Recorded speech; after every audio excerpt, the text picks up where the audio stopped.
So March is definitely where 2024 picked up the pace with a few great projects. There were a few misses, but no year will ever have a completely perfect slate, and I enjoyed this month quite a lot. This also happens to be the month with the most projects I'm reviewing, so it is a big reflection of the speed at which this year is picking up.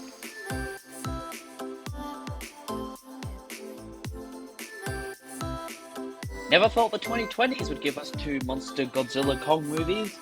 I still prefer the first one more, mostly because the monsters fight for more than 10 minutes. Scar and Shimo are obviously evil versions of Kong and Godzilla, but that's not a bad thing. But Hollow Earth and the Titans are still a very cool and uniquely designed idea. I wish the humans weren't always the center of attention and the monster fight wasn't left to the last few minutes of the movie.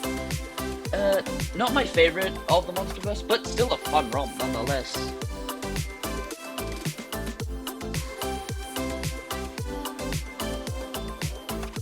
Hell yeah, Dennis, you beautiful genius. When I started this slow burn plot, I started off not enjoying it as much as the original, but then the intensity ramps up and it gets good. The dialogue, the cinematography, and the design of all these elements made it a strong sci-fi fantasy epic. And as I learn more about Frank Herbert's work, I find his false messiah plotline an interesting take on the trope. Within the chaos of the 2020s, the Dune franchise will certainly be a highlight, and I hope this franchise continues because I am having so much fun with it.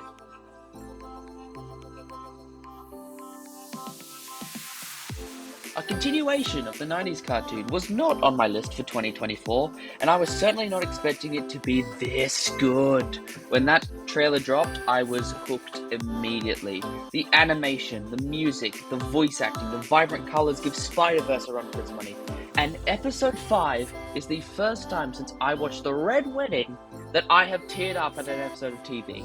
The dialogue is witty and listed with amazing and brutal lines. The characters are so well written. Marvel nailed this one, and I am so glad this show did well and might be another of the best shows of the year.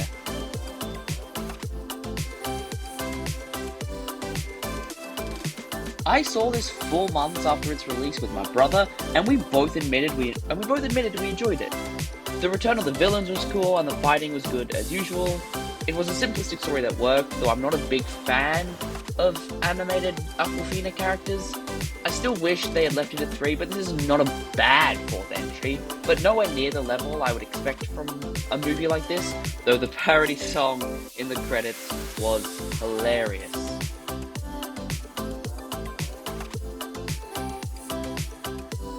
Generic is not a term to use for Ghostbuster, but that is how I would describe this movie.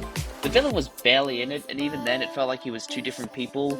In the movie, they say he kills with fear, but then it's ice, and I don't see how either of those work together, at least not the way they described it. The family become very boring and generic after a lot of great growth in the last one. None of the additional characters added anything, especially Firebender and Nanjiani. The original cast is still funny, but it felt like a slog to get through. Overall, a disappointing movie from an exciting franchise.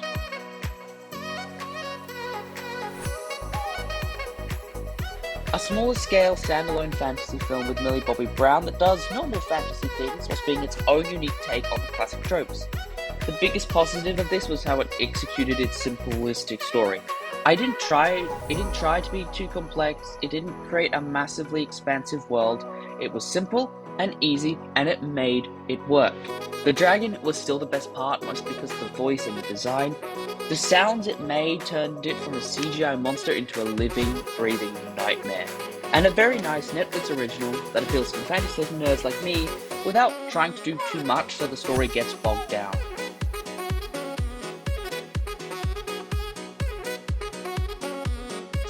I would have missed this if not for making this list, and I'm so glad I did, because it was so good. Olivia Colman is at her best here again, Jessie Buckling is a compelling character, and all of the side characters have a role and aren't annoying. The mystery and storytelling is strong and intriguing, and it creates such a tense atmosphere that every moment feels like it could shatter. And the reveal was done so well, visual and subtle, with no exposition or over-the-top reveal. And it was a very good period piece explaining the time period of the 1920s in England and the various transitions within society that were at the helm, especially women's rights. This is what Enola Holmes, which I do really enjoy, should have been, a story of women working together through the boundaries to solve a mystery rooted in the perceptions of time. A great movie and a good mystery that I cannot stress enough how good it was.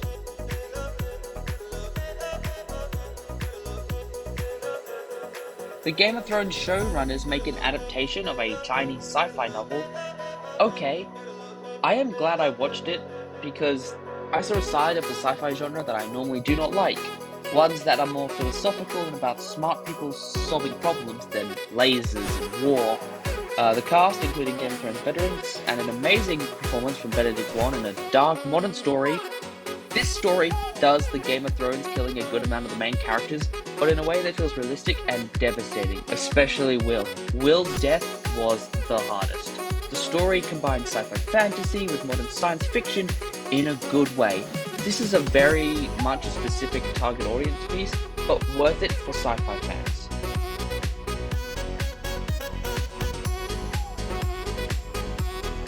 Noel Fielding does a Waititi and makes a show about a famous English legend into a comedy. Though all this show did made me want more, Our Flag Means Death. Turpin is not a common character in media, so anything is worthwhile, and the design of the show was unique and had a theatrical flair mixed with classical English designs. Hugh Bonneville was my favourite character. The side characters, however, felt very one-note, and lacked the development to make them enjoyable. But I will give it this, it did more in 6 episodes than most of the MCU series released so far. So March was a busy month, filled with a variety of projects from franchise films to originals. With the year picking up so quickly, it is exciting to see what the rest has to offer, knowing how good this month was.